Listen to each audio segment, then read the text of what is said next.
اور میری ہوش سنبھالنے والی اولین یادیں جس ماحول سے وابستہ ہیں وہ اندر سے باہر ایک رفتار کچھی کی چال متحرک کارخانہ سا ہے۔ چھوٹی بڑی دونوں حویلیوں میں ہوا بہت گرم باورچی خانہ، چارپائیوں چوکیوں میں رنگا رنگ کپڑوں کی چلتی ہوئی انبار، سرخ سفید مشفق چہروں کی مسلسل مسکراہٹوں گلاب اور قہقہوں کی جل ترنگیں، صبح سے پیر قوان خوانی کی قرت کی ارغنو اور نمازوں کی پریڈ کا پرتقدس تسلسل، پیم کھنکتا ہوا سروتا، اور پھر اور ہر ایک نوکرنی انا سے لے کے گھر کی ہر چھوٹی بڑی بیوی کے ہاتھ میں۔ مگر یہاں میری اپنی توجہ اور دلچسپی کا مرکز رسول جہاں بیگم مخفی مصنف عروس سخن، اہلیہ doctor Hussain Siddiqui, professor chemistry Punjab university, میری بڑی بہن نور جہاں بیگم نور، مصنف خوناب دل، اہلیہ ڈاکٹر امیر حسین صدیقی، صدر شعبہ تاریخ اسلام کراچی یونیورسٹی، میری بڑی بہن رئیس جہاں بیگم میری بہن، اور قصیہ بیگم میری بنت ہم ہونے والی دلہن، اور ان کی کالی گوری بھوری پٹیالی درجن بھر سہیلیوں کا جھمگٹ تھا، جہاں سانوری سلونی سنجیدہ شاندار بلدہ سنج مشفق قسم کی بیگم آپا رسول جہاں بیگم بھی میرے وجود سے اتنی نالا تھی جتنی برق مزاج اور مذہقہ اڑانے والی چمپئی رنگ کی چھوٹی آپا نور جہاں، اور گوری چٹی کینہ پرور شریر رہی جہاں، اور بڑا دائم المریض چڑچڑی زوز رنج سرخ ہونٹوں اور غلافی آنکھڑیوں والی لالا رخ قصیہ بیگم سے کیسے بن سکتی تھی، کیونکہ ہم کو تو بھی معلوم تھا کہ حضرت ہماری بیگم صاحبہ آپ کی تو ہونے والی ہیں بیوی خصوصی جان، اور شاید انہیں بچپن سے ہی ان کی معصوم رومانٹک قسم کی زبانی غلطیوں پر خفت تھی جو ان کے منہ سے انہیں ہمارا کہلوا کر ہمارے منہ سے ہم کو ان کا کہلوا کر درمیانی اجزاء نے ہم دونوں کو اپنی تفریح طبع کے لیے نطق طے ہونے پر بولنا سکھایا تھا، اور پیدائش سے پہلے منگنی کو کر کے گویا عالم وجود سے آنے سے پیشتے ہی ان کا قرے فعال مجھ دیوانے کے نام ڈالا تھا، اور شاید یہ احساس کہ وہ ہماری ہیں اور ہم ان کے ہمہ وقت ہمارے معصوم شعوروں میں ایک رومانٹک مجادلے کی طرح برپا رہا تھا۔ مگر ہم اس پارٹی کے اندر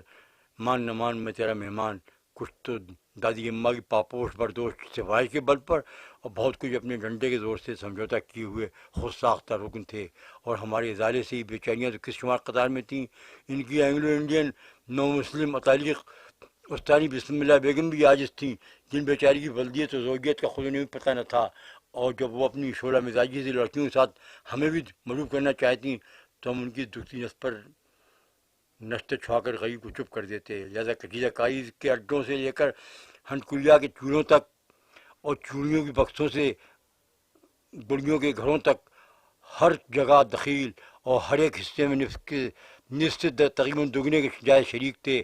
لیڈیز موو کرنے کا شعور تو آج تک نہ آیا، اور جب تو کبھی گڑیاں اغوا کیں اور کبھی کھلونے قتل کیے، کبھی چوڑیاں توڑیں تو کبھی زردے کی پتیلی میں نمک ڈالا اور قورمے کی پتیلی میں شکر ملا کر الکیمیا کا جدید ترین تجربہ کر کے دکھلایا۔ غیر اس وقت تو لڑکیوں کے اس قوسی جھمگٹ میں ہمارا غیر جنسی وجود ٹھیک سنہری ہرنیوں کے غول میں بھورا بندر بنا ہوا تھا۔ نالاں اور نالا ہی نالاں، پرانی ملازمائیں، لونڈیاں لونڈے، پھوپھیاں امیاں بہنیں، سب کے سب، اور اپنا بدو لقب مگر پیٹ پیچھے،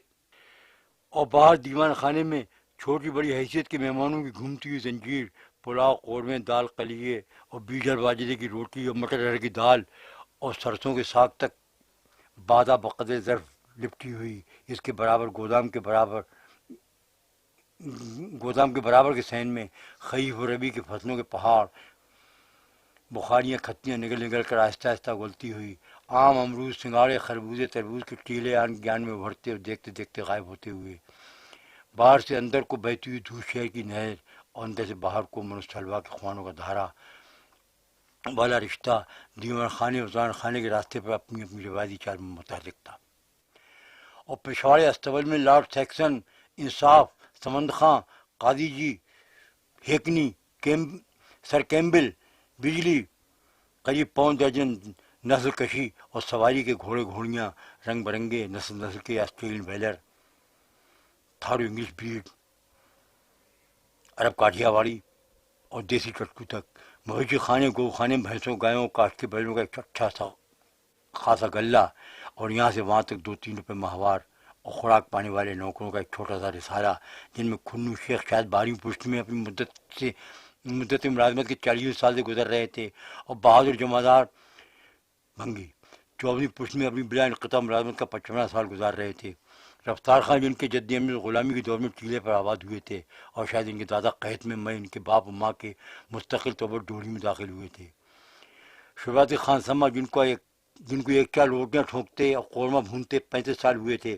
اور جن کا انڈے کا حلوہ آج تک زمانے سے خاص و عام ہے، اور حاجی امام علی جو پورے رکابدار ہیں۔ اس زمانے میں تایا ابا اس تمام مشین کے ریگولیٹر بنے ہوئے تھے، ہمہ وقت مصروف قسم کے سکون میں اپنی مخصوص نشست پر بیٹھے نظر آتے، اور والد صاحب قبلہ علی گڑھ اور لکھنؤ میں زیر تعلیم تھے۔ جب چھٹیوں میں گھر آتے تو تمام دن شکار کھیلتے یا ناول لکھتے، اور پھر صبح شام اپنی تر قسم کی طبیعت کے جذبات کے تحت بندوق لے کر چاند ماری کے میدان میں شاہ اٹلی کی تصویر پر نشانہ بازی کی مشق کرتے، کیونکہ یہ وہ زمانہ تھا کہ مسلمان اٹلی کی جانب سے شدید نفرت کا جذبہ رکھتے تھے،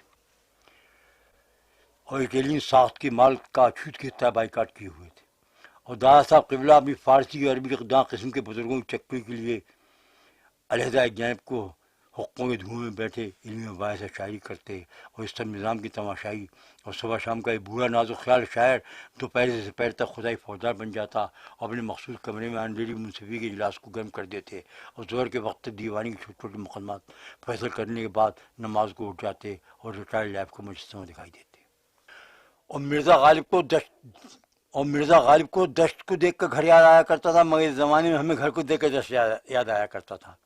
اور جب دادی اماں جیٹھ ویساکھ کی آگ بستی دوپہریوں کو خس کی ٹٹیوں گار میں اپنے دالان کے اندر ماغ پوس کی مہاوٹوں میں تبدیل کر لیتیں، اور سب بچوں کو بار بار لو لگ جانے کا خوف دلا کر آرام کی تلقین کرتیں اور پکڑ کر بند کر لیتیں،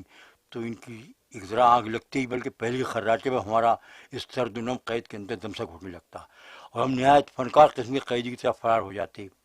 اور ہمارے پیچھے نواب میاں ننگے پاؤں پنجوں کے بل اور تحت نظر گرم تپتے ہوئے ماحول میں پہاڑ پہنچ کر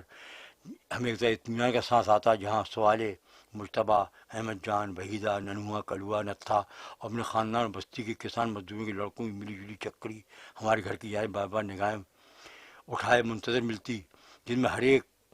آزاد بے لگام نشے میں سرشار ہوتا، اور کبھی تو باغوں کی طرف رجوع ہو کر چڑیوں کے انڈوں اور بچوں پر ریسرچ کی اسکیم بنتی، اور ساتھ ہی ساتھ کچی کلیوں میں ناشتے اور افسانے کا پروگرام چلتا، اور کبھی کبھی جنگل کی موہائیں توڑ کر موم شہد کی بالوشیاں پر دعوت اڑتی، ورنہ سواری کی اسکیم بن جاتی۔ بالعموم دھوبیوں کہاروں کے آوارہ پھرتے ہوئے گدھوں اور ٹٹوؤں کی تسخیر ہوتی، اور بحر اخگر کے تھپیڑوں میں گھوڑے ڈال کر ہم داد شہ سوائی دیتے،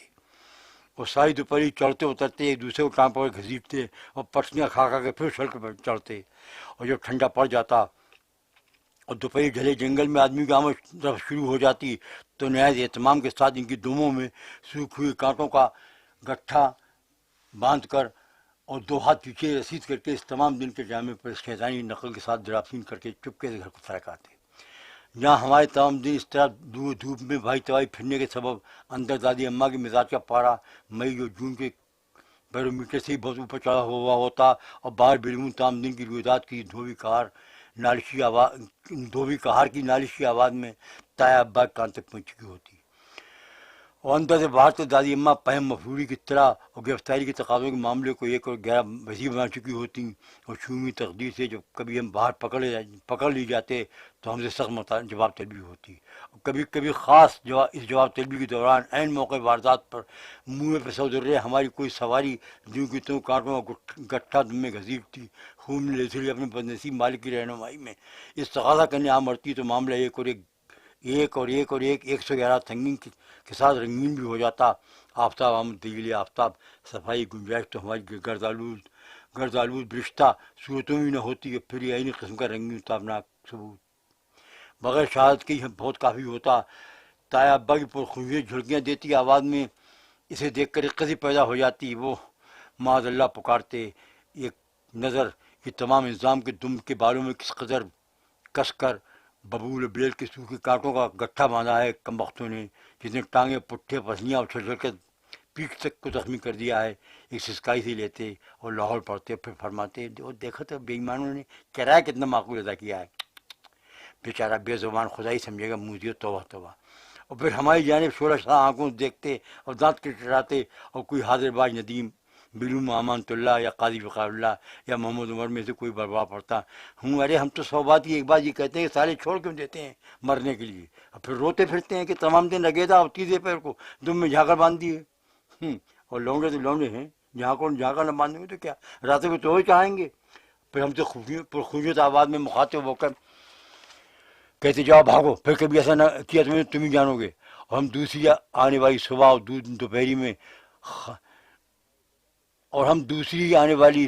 اور دوپہری میں خار دشت کو طلبے کی کھجلی کا مجدہ سناتے ہوئے دکھائی دیتے، اور جھلستے ہوئے میدانوں میں بگولوں اور بھوتوں کے درمیان اپنا میدان کاردار گرم کر دیتے، اور تپتے ہوئے آسمان کے نیچے بالو کے جلتے ہوئے قلعوں کے زیر سایہ زندگی کی حرکت و حرارت کے جوہر دکھلاتے، اور برسات شروع ہونے پر بستی سے ملک تالاب میں بانسوں پانی کے اندر غوطے لگاتے اور اچھل اچھل کر بار بار اس کا طول و عرض طے کرتے، ننھی ننھی مچھلیاں پکڑتے، کمل کے پھول چن چن کر لاتے، سارسوں کے انڈے نکال کر پوسٹ مارٹم کر کے دیکھتے، اور گھر پر دادی اماں اور تایا ابا دونوں، خضر بھی بے دست و پا، الیاس بھی بے دست و پا، میرے طوفان یم بیم دریا بدریا کو بکو۔ اور اسی زمانے میں غلر کے غلوں سے اڑتی چڑیوں کے بازو توڑتے توڑتے گھر کی مینار کا لےگھار مرغیوں کے پوٹے پھاڑے، اور مکان کے کباڑوں کے شیشے چکنا چور کیے، اور کبھی کبھی جب طبیعت زیادہ موزوں ہوئی تو مسجد کے پیش امام کی گھٹی چندیا پر بھی ایک آدھ غلہ ٹپا دیا۔ اور جب 8-9 سال کی عمر میں والد صاحب قبلہ باضابطہ سائنٹیفک ٹریننگ دلوانے کے لیے اپنے کالج کی چھٹیوں میں گھر آتے وقت ہمارے لیے ہوائی بندوق اور چکردار زین لائے تو انہیں استاد شاہ احمد خان چابک سوار اور استاد رضا خان شکاری دونوں کی زمانے معلوم کر کے شاید سخت ناامیدی ہوئی کہ صاحبزادے بے دھڑک 12 بور بندوق چلاتے ہیں، اور کچھ اپنی استبل کے قاضی جو سوند خان انگلش اور آسٹریلین ویلوں کی ننگی پیٹوں میں منحصر نہیں ہے، بلکہ قصبے و وزیر کے گاؤں کا کوئی چھوٹا بڑا گھوڑا گدھا خچر ٹٹو ایسا نہیں ہے جس کی پیٹھ پر دم اور سر دونوں جانب کو منہ کر کے بالگام بے لگام دادے شہ سواری نہ دے چکے ہوں، اور ہر سواری میں 2-4 پٹیاں کھا کر اور پھر اچھل کے پھر سواری نہ لے چکے ہوں، چکردار زین اور ہوائی بندوق کے کھلونے سے بہت آگے کھیل چکے ہیں۔ اور اس سے کچھ پہلے سال میں 10-5 مرتبہ بیک وقت قصبے کے ہر کنویں میں پھٹی جوتیاں، کھجورے پلے اور گوبر پھینک کر 24 گھنٹے ساری بستی کو پیاسا رکھا ہے،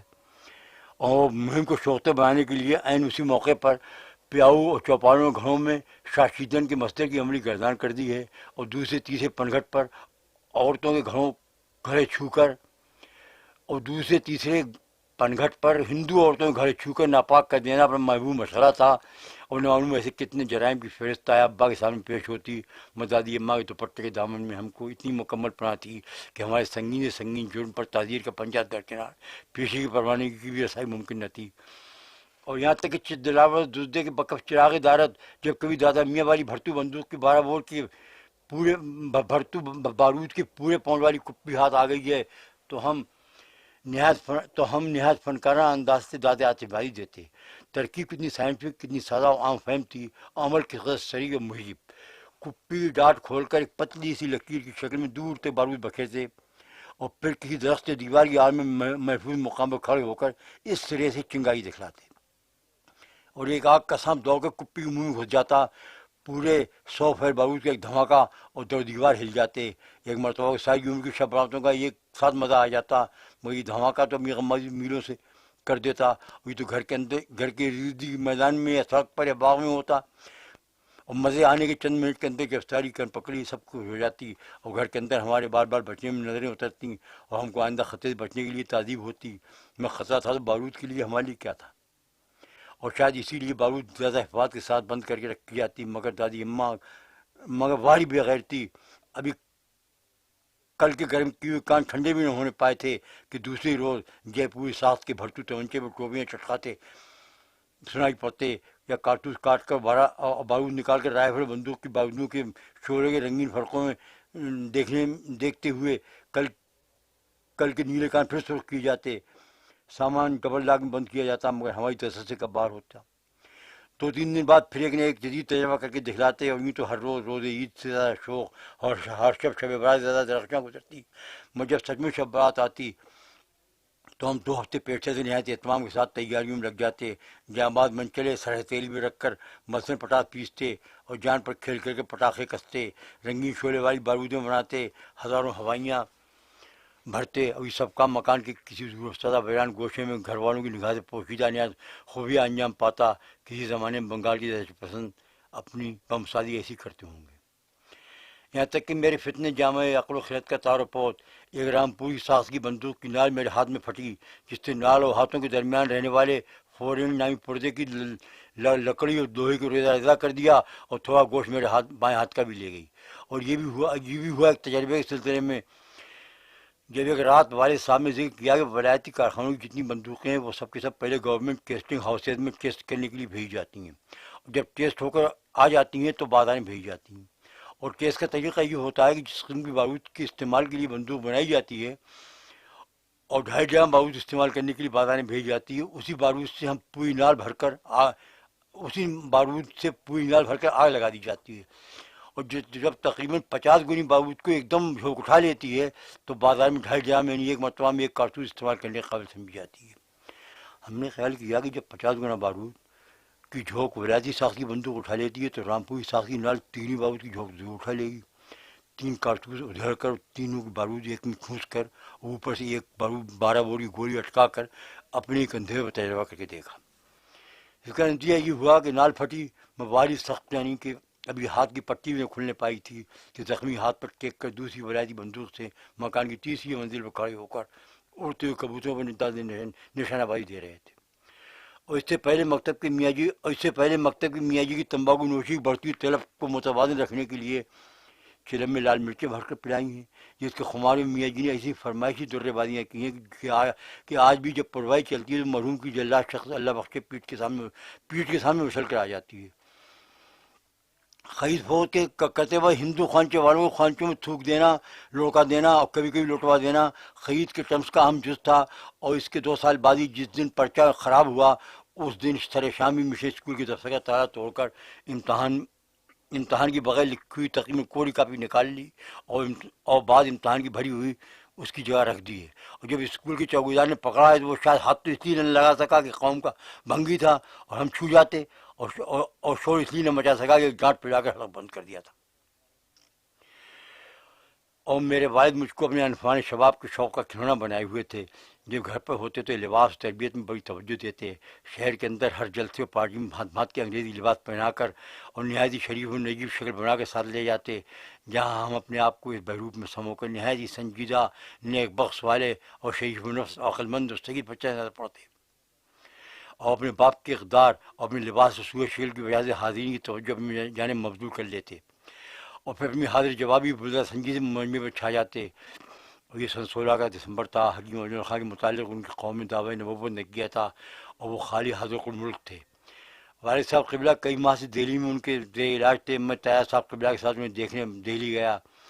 پہنچنے کے دوسرے روز والد صاحب اور طیار صاحب کے ساتھ حکیم صاحب کے مد میں پہنچا. اس وقت والد صاحب نے مجھے ترکی ملاحوں کا لباس پہنایا رکھا تھا جو شاید انہوں نے کریمی وار کی تصویروں دیکھ کر لکھنؤ کے مشہور ٹیلر رام لال اینڈ میں نمونے دے کر تیار کرایا تھا. حکیم صاحب کے مطلب کا دربار جمع ہوا تھا. جو حکیم صاحب والد صاحب کو قبلہ سے رجوع ہو کر حال وغیرہ سن چکے، انہیں نسخے میں ترمیم تنسیق کر چکے، تو میں نہایت آزادی سے اپنی نشست سے اٹھا اور انہیں قریب پہنچ گیا اور نہایت بے باکی سے سوال کیا، حکیم صاحب ہمارے والد کو آپ کب تک اچھا کر دیں گے؟